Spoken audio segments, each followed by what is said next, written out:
আরজিকর কাণ্ডের প্রতিবাদে সমাজের প্রতিটি স্তরে শুরু হয়েছে বিক্ষোভ। তার আজ পড়েছে স্কুল পড়ুয়াদের মধ্যেও। সম্প্রতি রাজ্যের বেশ কয়েকটি স্কুলের পড়ুয়ারা তরুণী চিকিৎসকের ধর্ষণ খুনের ঘটনার প্রতিবাদে পথে নেমেছে। এরপরে শিক্ষা দপ্তরে স্কুল পড়ুয়াদের মিছিল বন্ধের নির্দেশিকাকে ঘিরে উঠেছে প্রশ্ন, তাহলে কি সরকার এবার দমন পীড়নের রাস্তায় হাঁটতে চাইছে? জল্পনার আগুনে ঘি পড়েছে স্কুল চলাকালীন মিছিল করা যাবে না বলে হাওড়া 3টি স্কুলে জারি করা নির্দেশিকাকে ঘিরে। ব্যাটরার রাজলক্ষ্মী বালিকা বিদ্যালয়, বলুহাটি গার্লস হাই স্কুল ও বলুহাটি হাই স্কুল কর্তৃপক্ষকে নোটিশ পাঠালো জেলা শিক্ষা দপ্তর। 24 ঘন্টার মধ্যে নোটিশের জবাব দেওয়ার জন্য দেওয়া হয়েছে নির্দেশ। যদিও স্কুল চলাকালীন আরজিকর কাণ্ডের প্রতিবাদে পড়ুয়াদের মিছিলের কথা অস্বীকার করেছে বলুহাটি হাই স্কুল কর্তৃপক্ষ। স্কুলের পর প্রাক্তনীরা মিছিল করে বলে জানানো হয়। স্কুলের বর্তমান পড়ুয়া থেকে শুরু করে কোনো স্কুল কর্মী ও শিক্ষক যোগ দেয়নি বলে দাবি করা হয়েছে। আমরা মাস্টারমশাই বা দিদিরা বা আমার শিক্ষাকর্মী কেউই বেরোয়নি। বেরিয়েছে কেবলমাত্র বর্তমান ছাত্র, কিন্তু তারা ছুটির পর বেরিয়েছিল। কেন আমাদের শোকজ করেছে আমি ঠিক বলতে পারবো না, স্যারই বলতে পারবেন। কিন্তু যে মিছিলটা হয়েছে সেটা 4:45-এর পর হয়েছে, স্কুল টাইমের পর। না, স্কুল চলাকালীন তারা হচ্ছে আমাদের স্কুলে যেমন পড়াশোনা হয় তেমন হয়েছে, খেলাধুলোও কালকে ছিল, খেলাধুলো হয়েছে, সমস্ত কিছু মেনটেন করে 4:30 পর্যন্ত স্কুল হয়েছে। কাদের উদ্যোগে এটা হলো?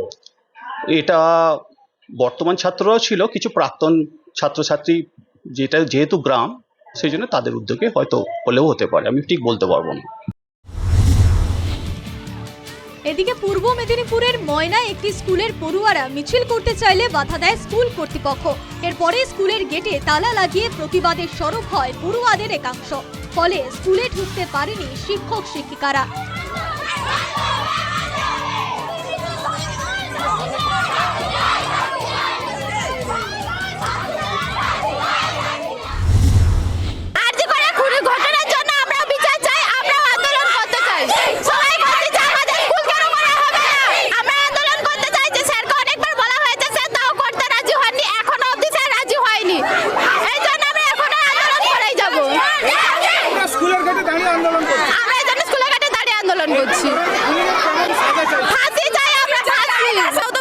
আমাদেরও তো সুরক্ষার কথা আছে, তাই ভেবে আমরা এই কথাগুলো বলছি। আমরা স্যারকে বলেছিলাম কিন্তু স্যার মানতে চাইছেন না, তাই জন্য আমরা গেটে তালা লাগিয়ে আন্দোলন করতে চাই। আমরা চাই যাতে এই আন্দোলনটা করা হোক, আমাদের করার সুযোগ দেওয়া হোক, না হলে আমরা স্কুল তালা খুলবো না, এটাই আমাদের দাবি। হ্যাঁ, যতক্ষণ না আন্দোলন হয় ততক্ষণ আমরা বন্ধ রাখতে চাই। ঢুকতে দেবে না স্কুলে, আমরা ঢুকবো না, আমরা কাউকে স্যারদেরকে ঢুকতে দেবো না। যতক্ষণ আমার দাবি মানা হয় ততক্ষণ আমরা স্যারকে ঢুকতে দেবো না। স্কুলগুলিতে মিছিল বন্ধের নির্দেশিকাকে ঘিরে ইতিমধ্যে শুরু হয়েছে রাজনৈতিক চর্চা। স্কুলের পড়ুয়াদেরও মিছিল করার অধিকার রয়েছে বলে দাবি করেছেন বিরোধীরা। স্কুলের ছাত্রী কেন বেরিয়েছে? এতদিন তারা বার হয়নি। বেরোনোর পিছনে কারণটা কি? তাদের মনের আতঙ্ক তারা জানে। আজ যদি প্রতিবাদ না করি, আগামী দিন যখন আমরা বড় হব তখন আমাদের উপরেও এই আক্রমণ আসবে।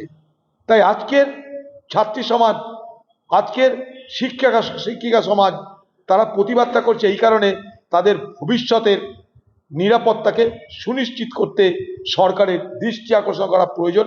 এই মানসিকতা থেকে আজ তাদের উপরে রাজ্য সরকার তালিবানি ফতোয়া জারি করে তাদের সে পথকেও গতিরুদ্ধ করতে চাইছে। আপনি প্রাথমিক সংসদের উপর যদি কোনো মূর্খকে বসান তাহলে এরকমই হবে। তৃণমূল আমলে এরকমই হয়েছে। সে তার এখতিয়ার জানে না। সে যে একটি সাংবিধানিক পদে, একটি সরকারি পদে বসে আছে, সেখানে থেকে এই ধরনের রাজনৈতিক কমেন্ট করা যায় না। নোটিশ হিসেবে বাইরে বেরিয়ে করতে পারেন, নোটিশ হিসেবে করা যায় না। সেটা তার জ্ঞানই নেই, সেন্স নেই, কমন সেন্স নেই। শুধু তাই নয়, আমরা জানতে পেরেছি 3টে স্কুলকে এখনো পর্যন্ত আমাদের কাছে খবর আছে, ব্যাটরা রাজলক্ষ্মী বালিকা বিদ্যালয়, বালুহাটি গার্লস হাই স্কুল এবং বালুহাটি হাই স্কুল, এদেরকে শোকজ করা হয়েছে এবং শোকজের জবাব না দিলে এদের বিরুদ্ধে কঠোর থেকে কঠোরতম ব্যবস্থা নেওয়া হবে। আমি ওনাদেরকে, ওই শিক্ষক শিক্ষিকা, প্রধান শিক্ষক শিক্ষিকা যারা আছেন তাদেরকে আশ্বস্ত করে বলছি, আপনারা ভয় পাবেন না, ঘাবড়াবেন না। আমরা আপনাদেরকে প্রয়োজনে লিগাল সাপোর্ট দেব। আপনারা যদি চান আপনাদেরকে লিগাল সাপোর্ট দেব এবং যে কোনো গণতান্ত্রিক আন্দোলনে কোনো স্কুলের ছাত্রছাত্রী অংশগ্রহণ করতে পারে, তার গার্জেনের শুধু দরকার, কনসেন্ট দরকার। স্কুল বলতে পারে না বা রাজ্য প্রাথমিক পর্ষদ বলতে পারে না, রাজ্য প্রাথমিক পর্ষদের সেই ক্ষমতা নেই, সেই অধিকার নেই যে আমার মেয়ে যে স্কুলে পড়ে সেই স্কুল কর্তৃপক্ষের অধিকার নেই বলার যে আমার মেয়েটি আন্দোলনে যাবে কি যাবে না। রাজনৈতিক দলের মদতে হওয়া কোনো কর্মসূচিতে স্কুল পড়ুয়ারা অংশ নিতে পারবে না বলে নির্দেশ জারি করেছেন মুখ্য সচিব বিপি গোপালিকা। এ ব্যাপারে নজরদারি চালানোর জন্য জেলা শাসকদের আলাদা করে দেওয়া হয়েছে সতর্কবার্তা।